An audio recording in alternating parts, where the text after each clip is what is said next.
По време на вечерното РП е започнала гонка между полицията и няколко състезатели.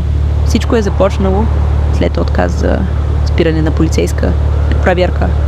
Случката е видена от цивилни играчи и патрулиращи полицаи. След продължително преследване част от участниците успяха да избягат. Полицията задържа един играч, останалите се издирват.